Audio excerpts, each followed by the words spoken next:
اعوذ باللہ من الشیطان الرجیم، بسم اللہ الرحمن الرحیم۔ السلام علیکم معزز ناظرین، سورہ محمد کا وظیفہ اولاد کے لیے کیسے کرنا ہے، اس بارے میں آج ہم بات کریں گے۔ اکثر اولاد کا نہ ہونا یا پھر بانجھ پن کا سامنا کرنے والے لوگ بھی اس عمل کو کر سکتے ہیں۔ بے شک اللہ ضرور آپ کی مراد کو پورا کرے گا اور آپ کو صاحب اولاد کر دے گا۔ سورہ محمد قرآن پاک کے 26ویں پارہ کے اندر موجود ہے۔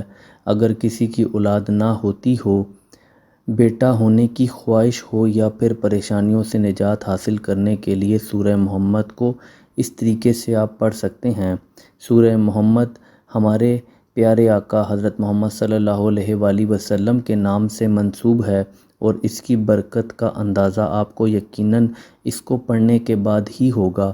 میری دعا ہے کہ اللہ آپ کو پیارے آقا حضرت محمد صلی اللہ علیہ وآلہ وسلم کے نام کی برکت سے اولاد سے نوازے اور آپ پر اپنا خصوصی کرم کرے، آمین۔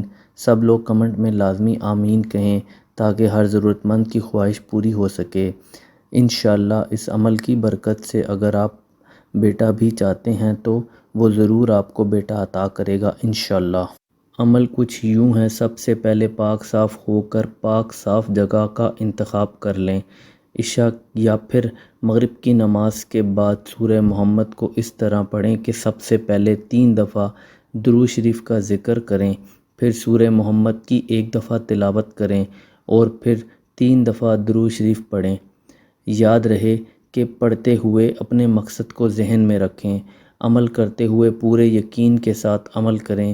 اگر کوئی شک ہو یا عمل پر یقین نہ ہو تو عمل نہ کریں اور پھر ہاتھ اٹھا کر اللہ سے دعا کریں کہ اللہ آپ کو صاحب اولاد کر دے، آپ کو نیک اور صالح اولاد عطا کرے۔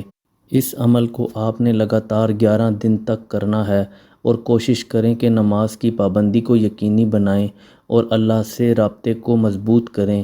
یہ عمل میاں یا بیوی میں سے کوئی بھی ایک یا پھر دونوں کر سکتے ہیں، کوئی دوسرا شخص اس عمل کو آپ کے لیے نہیں کر سکتا۔